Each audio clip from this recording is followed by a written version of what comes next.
All right, what's up, everybody? Welcome back to another episode of Greetings from the Garden State, powered by the New Jersey Lottery. I'm your host, Mike Ham. We're here in Nutley today, so a short drive for me, which is always appreciated. We're at Cowan's Public in Nutley, New Jersey, with Dean Maroulakos. Yep, nailed perfect. it. I got halfway through, and I was like, oh my god, I'm gonna mess it up. So thank you for having me here. Of course, happy to have you. So this is Skopos Hospitality is the umbrella, basically, of all the different restaurants that you have, Yes, right? correct, yep. But Cowan's is special because why?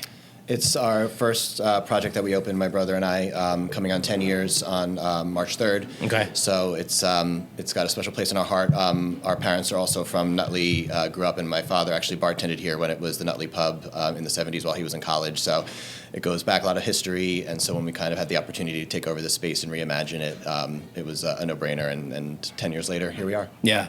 And so before Cowan's, like, restaurant background, is that kind of what you guys come from, or is it just like, hey, let's buy this bar? No. Because that sounds awesome, too. that would be fun, but no. Yeah. I originally had a background in theater. Okay. Went to Montclair State for that, did that for a few years. I would freelance with a costume designer in the city doing odd jobs, in between acting jobs. And around 2008, when the recession hit and acting kind of dried up, William Ivy Long, the guy I was working for, had opened up a bar in the East Village and was getting ready to open up a new one and would send us in to kind of do some design work and whatnot. And I was like, oh, I actually kind of like this, and it's a creative outlet. I stayed on with his business partner and kind of learned the ropes of operating a business, started bartending, and then eventually helped him open up a third space called Kingston Hall.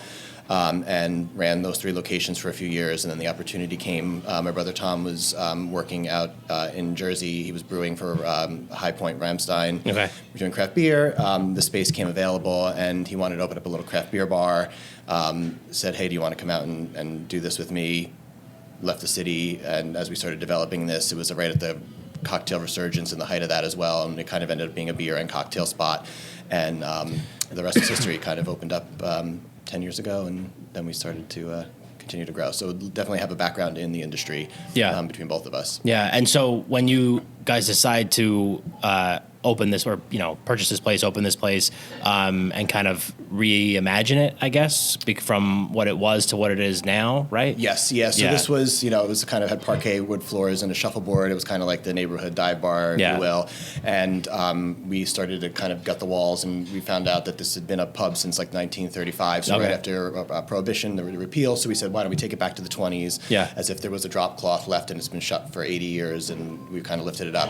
And then that's kind of what played into that whole cocktail program and the development of all that. And that's kind of what we do in our spaces, is either take the history of kind of what the building was, or some type of historical thing to kind of give a narrative and a story to it. So it's not just about the food and the drink. Those are key elements, but it's also about the space and how it makes you feel, and the story it tells. For sure. And obviously the space itself, being a pub for that long, has longevity, but 10 years in the restaurant world is a really long time. Yes. Yeah. Especially coming through COVID and trying to make it through that. It was definitely a challenge for a lot of people. But I think we really kind of created a nice model here, and it has its ups and downs through the years, but it has a really big heart, and it's it's a gem of a little spot. Totally.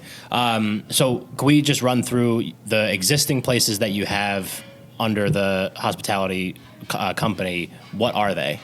So we have Cowan's Public here, and then a year and a half later, we opened up the Barrow House in Clifton, which is a larger 230-seat American-style farmhouse, broken up into kind of different rooms. That property used to be a farm 100 years ago, so we kind of paid homage to that by kind of restoring it. Used to be, it was a Charlie Brown's before we took it over. Okay. So, and then another legendary spot. Yes, exactly. So we gutted that and kind of brought in a lot of reclaimed materials and whatnot for that. And then we have Franklin Social and the Junto in Jersey City. So like an American-style tavern on the ground floor, and then there's a carriage house in the back that has a separate entrance. So there's a 28-seat cocktail bar hidden up there, kind of speakeasy-esque, but without it, no password or anything like that. Sure. And that doesn't take reservations. It's first come, first serve, and known for its dealer's choice. So the bartenders ask you kind of what you want, and they'll go back there and make something for you. Oh, so that's you know cool. what you're getting. So yeah. I mean, so it's interesting because like all these places that you're talking about, they're very like unique, and like you said, they have a story, they have a personality. It's not just like, exactly. come on in for a drink. It's like a whole experience type of thing. Which when you were talking about Cowan's, there's actually, I think it is the first time I've actually been in Cowan's. Oh, really? Which is surprising because I live in Bloomfield, but only for the last year. Okay. But that's like the vibe that I get when I walk in, so, which is good. So you start, like, what was you opened up this place, Cowan's, first, and you said a year and a half later, Barrow House. Was Cowan's, like, out of the gate just like a smashing success, and you're just like, let's just keep going, let's get more of these things? The opportunity kind of overlapped. One of our partners had purchased the building for Barrow House, and we was going to let the previous tenants run it until we were ready to develop it. Okay. And they ended up going out in the middle of us, actually, like right as we were building out Cowan's. So we were kind of developing that at the same time. It was a smash hit for when we first opened. Tom and I always joked, like, it felt like it would never end. We would take like one day off each, and we were here all night long, and then coming in during the day, and you're like, when is this going to end? And then you finally, like, it levels out, and you kind of get all the nuances and stuff like that. So once that happened, then I kind of went over to work on the design side of the new project. Tom did more of the day-to-day operations here to keep things running until we got ready to ramp up there. So it was kind of like unintentional doing two things at once. We probably should have given it, a year or two under our belts, and to go from a 75, 100 seat little pub to a 230 seat restaurant was quite the jump. That is quite the jump. Can we talk about these cocktails, because it's staring me right in the face, absolutely. and I don't know which one I'm smelling right now. I think it might be the tater tots, but like it's just like it's so good. But let's do the cocktails first. Yeah, of course. Let's talk about those. So over here we have the Western Sour, which Hold is it up just for the a camera. classic bourbon, falernum, grapefruit, little cinnamon cocktail. And then this is the Violets Are Blue, which is a gin, Strega, lemon cocktail with some butterfly PT, which gives it that purple color. Oh, so cool. It's a nice, fun little... Well, cheers. Sorry, I took my first sip. I No, was you're just good. too excited to try it. It's delicious. So the other question that I have too, and we've had a couple people on the show that have owned a lot of restaurants and all that, and I think one of the most interesting things about something like that is when you have your team, right? And like if you have one restaurant, you have one team. If you have multiple, you still have like kind of one team, but sometimes they're spread out, across different restaurants, making sure that you have like the right people to maintain that quality across all your spots. That's got to be like a really important thing for you guys as well, right? Yeah, absolutely. So we've tried a couple different things through the years, from having a larger corporate team that kind of went in and kind of guided everyone to where we are now, where we really focus on each individual restaurant has a general manager and a chef that, it's their show to help run. We put our insight in and input and whatnot, but it really helps keep the personality of each space unique. We found that when we came in and kind of made things more mainstreamed and whatnot, that the heart kind of got lost, especially in these spaces, which are so, they're so involved, and we have so many different things and different demographics in each neighborhood. So it's hard to say one thing will work across, all areas that we're in. So. Yeah. Does that, like, when you guys are, I guess, like, I don't know if this is the right word, like scouting a new spot, does that, like, that comes into play too, right? Like, what can the personality of this place be? Like, does it have a story already? Right. Do we have to, like, inject something in there? That's got to, just what you're describing to me for all these places, that's got to be like a big piece of the puzzle here. Absolutely. And this, and sometimes you go in with an idea, like this is going to be a beer bar and whatever, and then we start taking walls down, and you see exposed brick and this beautiful tin in the ceiling, and you're like, well, we have to reuse this. You can't, and so then the story kind of evolves a little bit. And then sometimes with our newest concept, Nomada, it was an old dry cleaners that's been vacant, damaged, so we had to basically gut the whole space to do a New Mexican concept, and so that was more bringing in a full experience that's different, new materials, things like that. So that it's kind of runs the gamut depending on the concept and then the neighborhood. Oh, so you beat me to it. So I was going to say that 2025 big year for Skopos Hospitality, because this is the 10-year anniversary of your first spot, and opening up Nomada next month, 2 months from now? Next week, actually. We're going to do next week. We soft Even open better. next week, and then February 4th is going to be our grand opening. Okay. So it's coming up quick. So let's dive into that a little bit. Sure.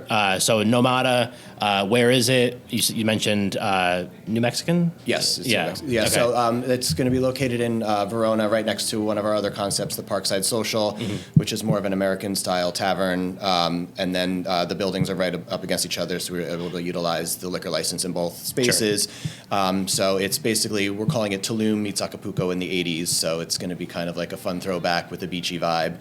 The ceiling's covered in bamboo poles eucalyptus poles and plaster walls and whatnot, and we have some elements of neon and pops of color, and so it's going to be kind of fun. We're going to do a lot of the classic things you'd expect. You have your tacos and your guacs and dips, and then we're doing some fun dishes like a tlayuda, which, if you're unfamiliar with, it's kind of, I say, the hybrid of like a Mexican pizza, where it's like a big tortilla that's cut into pizza stripes. So it's like nachos, but where every chip has something on it instead of which we love. To the bottom. Yeah, exactly. That's like my biggest So my fiance and I was getting like not a fight. I won't say fight, but just like a disagreement, because I'm like, nachos to me are great, but like, why would I order them? Because the top is going to be whatever, and then by the time you get to the bottom, soggy. Thank you. That looks good too. But something like this fixes that. Exactly. So she's always like, oh, we could never get nachos, and I love nachos, and I was like, yeah, but I don't know. It's just like, you miss that. I'll eat the top, and then you can have all the soggy chips. Exactly. Yeah, you can eat the soggy chips with nothing on them. So you also mentioned something in there too that I think is interesting, and then we're going to try the food after this. But Parkside Social, that's like now become kind of famous for like the Christmas decorations and all that.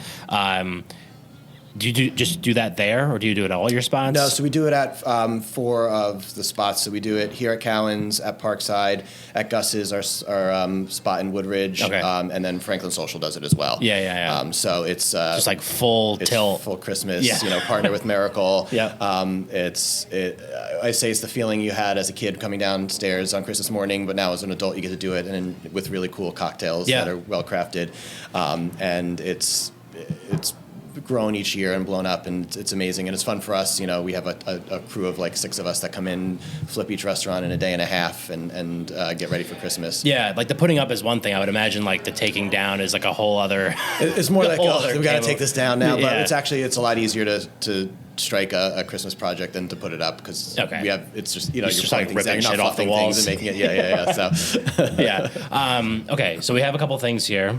Let's try them. We'll talk about them. Where do you want to start? Where do you recommend we start? I think we probably start with the apps. So we have our street corn tots, and then a Valentine's Day special, which is a salmon tartare. Okay. And then here, I'll give you some.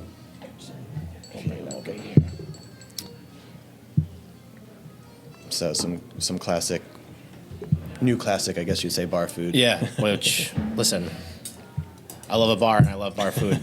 And so when you guys are, well, I guess you said the chef kind of has like a little bit of, or like autonomy, maybe not. Is that the right word? Yeah. Over their menu and stuff. Yeah, as long as it makes sense, and we try to encourage them to push the boundaries. We'll throw in some ideas here and there too, but we really want to see everyone have their creative juices flying and whatnot. So, it's how do you take some things that are expected or you see all the time, and how do you make it a little bit more interesting for the guest? Oh my God, I really like these. I love tater tots, and I love street corn. It's like 2 of my favorite things. Put them together, and and there you go, there's double. Because it's interesting, like, you have all these different spaces. Maybe I'll chew first. All these different spaces doing all these different things, and like we talked about the quality before, and like maintaining that over all the spaces. Because what's like the total number of, like, with Nomada, it's going to be 7 if you count because the Junto is technically a separate space outside of social. So that's a lot. Yes, it's definitely it keeps us busy. Yeah, but just to like have new interesting things happening, both like in the space with the Christmas decorations and stuff like that, or whatever's happening seasonally.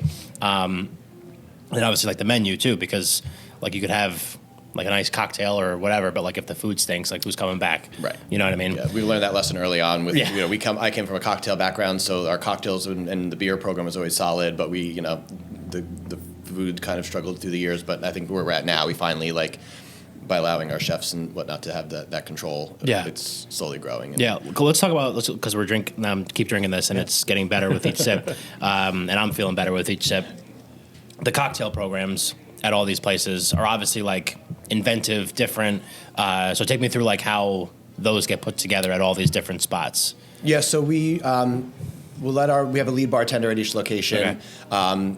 We'll kind of talk if there's any specific brand of spirit or someone that we want to work with. We'll kind of help set that up, and then they go with their team and kind of workshop on cocktails. We'll do a couple tastings through the season until we get ready. So like right now they're starting to work on their spring cocktail menu flip. So probably in like 2 weeks we'll do a tasting, make some notes. They'll kind of go back and rework any that need to. Sometimes, here at Cowan's, Chris and Dan, our leads, are phenomenal, and we'll sometimes come in and taste 6 cocktails and have not a note. So that's really what we kind of strive for. But it's really that letting the team kind of go with it. And, I think we're having a lot of fun at Nomada because it's the first time we're really focusing on agave spirits, and especially the other varietals of spirits that like Sotal and whatnot, and kind of working with the team on that. Like, how do you create a list that's all Mexican spirit based? The rum is from Mexico, the gin's from Mexico. So each cocktail kind of has that specific focus instead of.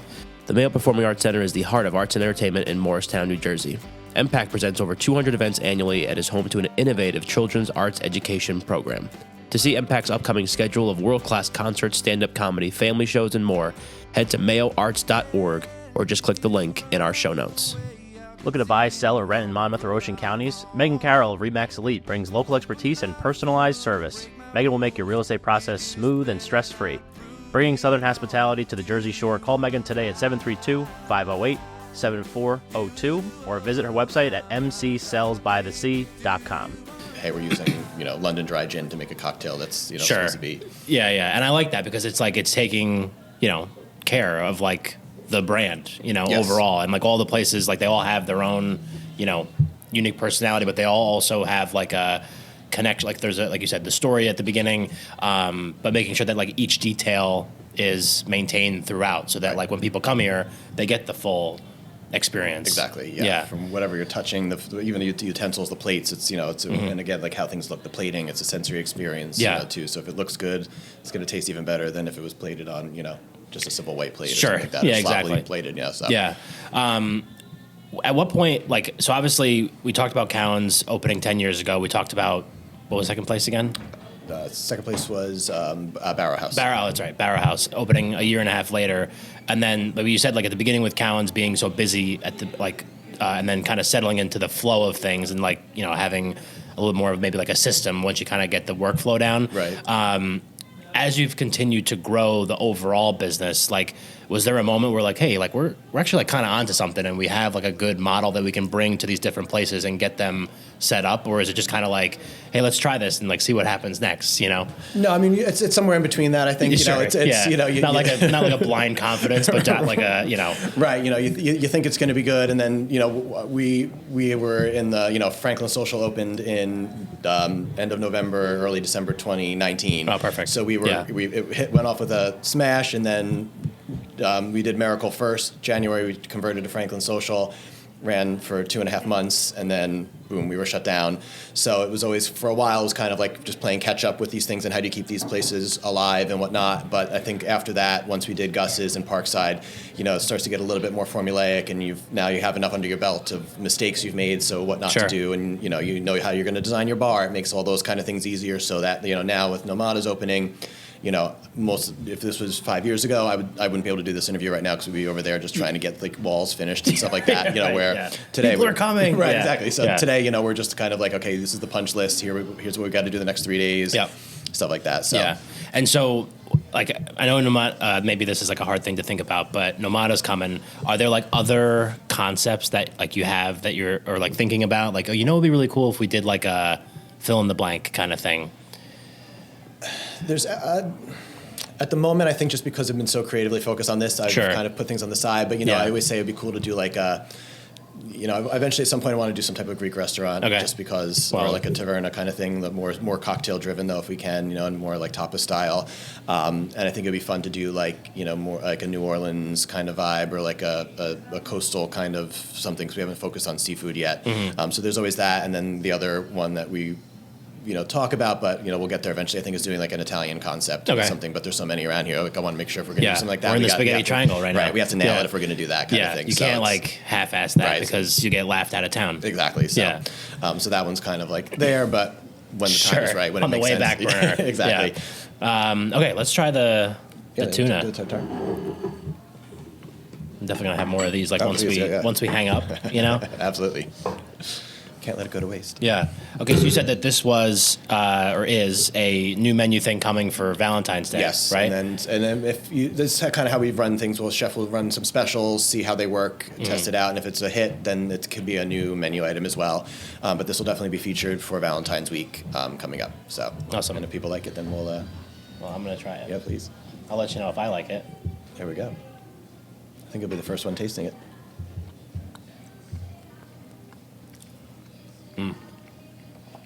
That's good. Yep. I like whatever the green thing is underneath. I'm into it. I think it's avocado. Yeah. I'm not It's sure got like a what little else is kick to it. Yep. A little heat. Yeah. That's nice. I like that a lot. So, Nomada's, or that's what I'm going to ask. So, you're working on all these different concepts, you're doing these different things. Like, each place I feel like kind of has something that they're, or I would imagine, something that they're known for, right? So, like Cowan's, what is, like, we're talking about like menu items, cocktails. Is there like a specific thing, like, oh, this place is known for their fill in the blank? It's definitely for the cocktail program. Sure. I think the Western Sour is actually one of our top sellers. We always joke about taking it off the menu, and every time we do or threaten to do it, people get up in arms. Uproar. So we that's something we're very well known for, and the team's seasonal flips, they really put a lot of thought into it, and they're great at pushing the boundary and trying new things, but not in a way that scares the guests away. That's kind of like, oh, I'm curious, I want to try this. So I think that's what we're really good for here. And then, Chef Bogdan's food is always a great complement to that. So there's no specific dish, I would say. I think these are some examples of our more popular items. Yeah. But I think it's really, what's good about this is there's something on the menu for everyone to pick on, depending, if you're vegan, vegetarian, whatever, there's options. Yeah. So. Do you think like being in like the, I guess, Nutley, Verona, like, I mean, I know Jersey City too, but especially like this particular area where, Nutley in particular kind of just like so flooded. We were talking about Italian restaurants just before, and just like bringing some like new concepts and ideas to people's palates around here, because like, everyone's just like, yeah, it's not, whatever the pizza places are or whatever, like, like that kind of stuff. It's just different, and bringing something else to the market here. Yeah, it was. I mean, that's part of the reason we got into the Jersey scene with the food and beverage. Because I went to Montclair State, and we would go out, and you're hanging out at these bars and stuff like that, and like the drinks aren't good. Yeah. Then I moved to the city, and I was like, why can't we have this just across the river? Like everyone comes in to do this, so it's like, how do we bring some of those elements, but in that approachable way where it's not so pretentious, where people can come here. We always tell the story when we first opened. We had these two guys that would come in. They used to be old Nutley pub guys, ride on their motorcycle, they'd meet up, and they would come in, they like craft beer, so they would come in and have craft beer, but they would always see our bartenders making like old fashions or Negronis and look at it, and one day one of them was like, let me try one of those old fashions. And so they both got one, and they were like, oh, this is actually really good. Yeah. And then they came back in the next week and they tried another cocktail on the menu. And then they would switch to have their beers afterwards. Sure. But that was kind of it, and it's what I think our mission has been, since we've opened, is how do you get people to try things, but in a way that doesn't feel like, we're not the bartender with the tweezers and the suspenders and stuff approachable. Like that. Yes, it's just make it approachable, make it accessible. And if you have a question, we're not going to poo-poo you. We're going to say, oh, no, this is what here, take a taste of this. Try the spirit, see if you like it. So that you want to experiment. And, 'cause to me, that's the most fun about going out. It's great to have your regular spot and your regular cocktail that you like, but, I want to try new things and learn. And we want to share that excitement that we have about the food and beverage with our guests. Yeah, because I think like that's... Like that, I mean, just for example, like guys like that they'll come back forever just because of having that. Like it'd be one thing, anybody can go any place and get like craft beer or like go to a brewery, go to a restaurant and get something interesting or whatever. But when you like get them out of their comfort zone a little bit and like develop that trust, that's the biggest thing. Yep, and then we have now we have guests that come in and just say, make us whatever you're feeling. Yeah, sure. And that's kind of what led us to doing the Junto's cocktail program in that direction, because it was like we're seeing a lot more of it, and especially in Jersey City, you have a much more open-minded, I guess you'd say, drinker, just from the going back and forth to New York and stuff like that. So when people do that at Junto, it's just like, I like this. Make me whatever, like that's how that works? Yeah, we'll usually ask them, like, do you want it stirred up on the rocks, and do you want it boozy, sweet, citrusy, and we'll just kind of get a couple ideas from that, and then our bartender will go back there and...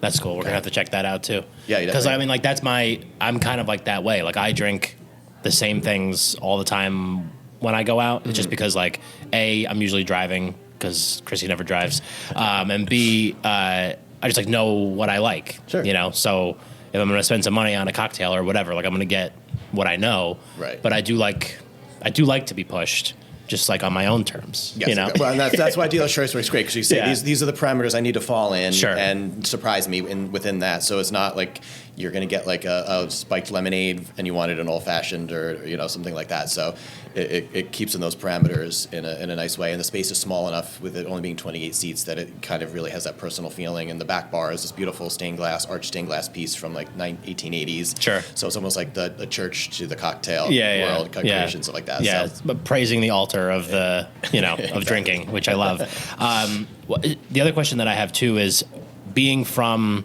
Nutley originally, right? My parents are. We grew up in Wayne, but yes, my parents are Nutley. So, so parents are from Nutley, grew up in Wayne, but then like being able to kind of basically like do all this at home, like that's got to be a pretty cool thing too, right? To be part of that community that basically you've been a part of, or your family's been a part of for forever. Yeah, absolutely. I mean, I think it's a really special thing. Like I said, I moved away just to, part of it, to have that experience of food and drink that you weren't getting in New Jersey. And, when Cowan's opened, that was kind of like just the beginning. And now we talk with our team, even just the amount of the way the scene has changed, especially in North Jersey.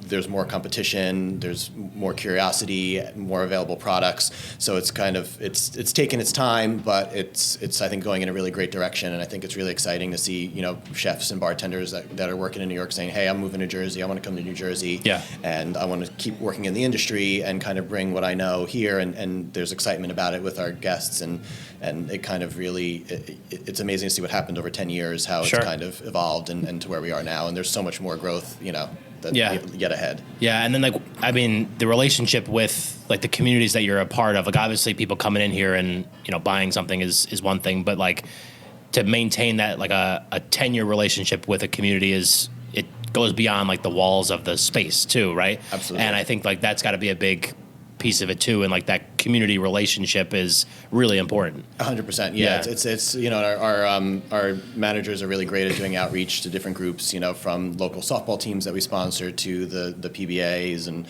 the Knights of Columbus, the fundraisers we do for the toy drives and stuff for the holidays and whatnot. We do a drag bingo once a month with the Nutley Pride Alliance in town, so it's kind of reaching out to all those different areas and kind of working with them and saying, how can we be part of this community? Because, like you said, it's food and drink only goes so far. It's that. And Exactly. It's the hospitality and how the staff treats the guests when they come in and the conversations they have and, remembering someone's name or their favorite drink or, what they had last time. Totally. Let's try the last thing that we have. Yeah, of course. So what do we got here? So this is our steak frites with the truffle fries. Okay. I'm going to cut one of these. Actually, if there's a... if you wanna- Thank you. You're welcome. There's some steak knives here, too. Oh, there Here, are. I'm sorry. Thank you. You're welcome.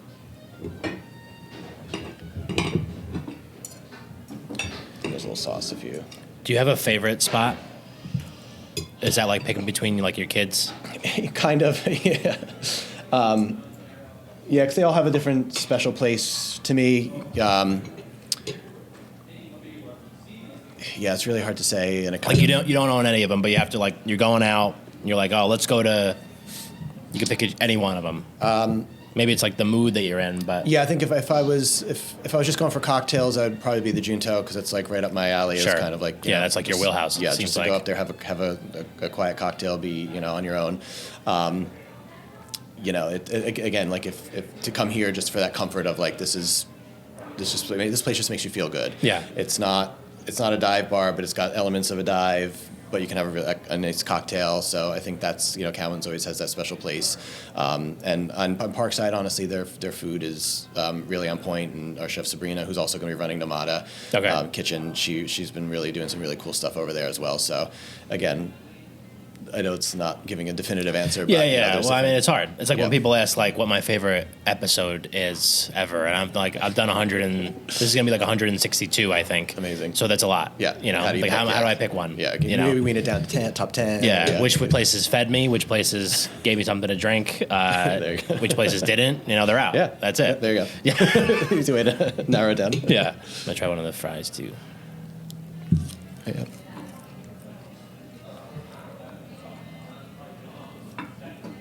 Excellent. Cool. So, Nomada. Sorry, I'll ask this question while you chew. So Nomada's coming. So that will make 7. You said, right? So 7 restaurants, and then in a 10-year span is a lot. Yes. Yeah. So like over the next 10, we should expect to be like 14 to 20, like somewhere in that range. I feel like that would be nice. I think. Yeah. Yeah. The goal before Nomada happened was to kind of just not pause expansion for a minute and just kind of really focus on the places and work out any little kinks and whatnot. But because of the location and the building going for sale next door, it just was like an opportunity that we said, we've been really looking into doing a Mexican concept at some point or some type of something that wasn't American food. And it was just, if we could use the liquor license, it kind of just made sense. Sure. So, I think after this, we will likely pause and focus on, what we have and how do we make them even better? How do we get the hospitality up? What, go through the menus, what little items can we tweak and just kind of to get those signature dishes that people come back for year after year. Is that hard to do? Like, especially like, we'll take Cowan's as an example, but like a place that's tried and true, like it's been here for a while, it has a reputation, but then to like, obviously it has its base layer, but to like tweak that or like continue to tweak that, kind of like keep up with the times, I guess, or tastes or whatever. Yeah. Is that like difficult at all? It depends. I mean, I think like you don't want to get like out in front of your skis, but you also want to make sure that you're you change. How do you change enough things? Yeah. We've gone drastic where we've gotten completely rid of entrees and just done bar food, and it worked for a little bit. But then, that was during COVID, and then people started wanting to go out and more composed dishes again. So we had to do a full flip of the menu. So now it's kind of more gradual. It's like looking at what's selling, what's not, and what you're seeing on menus elsewhere, and what you see coming off. So certain dishes will have a year shelf life or just a seasonal life. And then, things like the tots that they may be on the entire span of things, and there are dishes that we bring back and forth for the 10th anniversary. We're planning a week of different events, starting with the Nutley St. Patrick's Day Parade on the Saturday, which comes here afterwards. We're going to have a couple guest bartenders, which are former bartenders that are now working elsewhere, coming back and bring back some of our classic dishes. We used to have, when we first opened, just like a loaded fry with shaved ricotta and a basil aioli. That was a hit. So we're going to kind of bring some of those elements back, that haven't been on the menu for 5 years or so. But like I said, those things had to come off after a certain point to make room for something else and to evolve with it. So totally.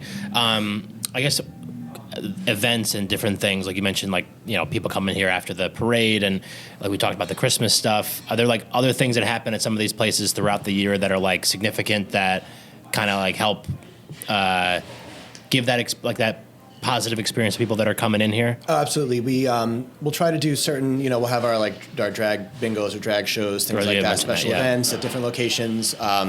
We do trivia, some of them on every weekly on Tuesday nights. And then the bigger things are the dinners. We do tasting dinners. Cowan's has one coming up for Balvenie. Okay. Where our chef will pair 3-4 courses with different scotches. We'll do wine dinners. We have Barrow House has a Spanish wine dinner coming up next month. So those are kind of the fun little things we do. And then we're looking at a couple other fun little programming things, maybe doing like a pasta night on a Sundays, kind of with like a rotating selection of pastas each week, stuff like that. So we kind of constantly try to think of like fun little things that are different. We're in an era of experiences. Everyone wants a full experience. So it's not enough just to have good food these days. Right. It's got to be like a whole thing. We've partnered with like Hendrix. They do a flower workshop.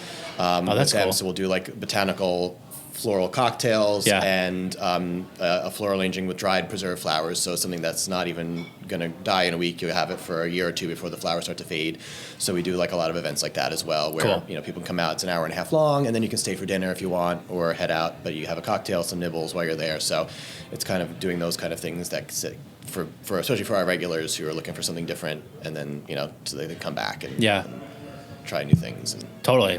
All right, so people listen to this episode, and I really appreciate you having me out today and feeding me and giving me a drink and all that. This has been amazing, so thank you. Of course. So if people are listening and they're like, wow, these places sound really cool, but they've never been, where would you start sending them to go learn more about all 7 places, the 6 existing places, and then this is going to come out, so Nomada will be existing, so all 7 existing places, to to learn more about them? Yeah, I think the easiest would just be to go to our website at skoposhospitality.com or on Instagram at Skopos Hospitality. You could also look up the individual locations, like at Cowan's Public, at the Barrow House. But I think the easiest is the website and the links to all of our social media and all the websites for the restaurants. Yeah. And then recommendations, just come in and have a good time. Yeah, right? Absolutely. We take reservations through Resi on for all of our spots. So if you are someone that wants to know you have a spot and your seat reserved, the only space that doesn't is Junto. That's first come, first serve. And then, but otherwise, we always take space for walk-ins at each location. So pop in. We'd love to see it. Awesome. Well, thank you again for having me. Pleasure. This has been great, and I can't wait to eat more once we're done. Oh, absolutely. Yeah, to eat in the mic is just like a hard thing to do, but really appreciate it. So Dean Maroulakos, Mike Ham, I got that right? Yeah. Yes, twice. So we were at Cowan's Public today in Nutley, New Jersey. We'll make sure we put all the links in the show notes, just so people just go click them. Perfect. Just link out to Skopos Hospitality. Good luck with the launch of Nomada, and we'll put greetingsfromthegardenstate.com in the show notes as well, so people just go click on all of our episodes that we've had come out over the last 3.5 years at this point. So, again, this has been the Greetings from the Garden State podcast, powered by the New Jersey Lottery. I'm Mike Ham. Thanks for listening, and we'll catch you next time.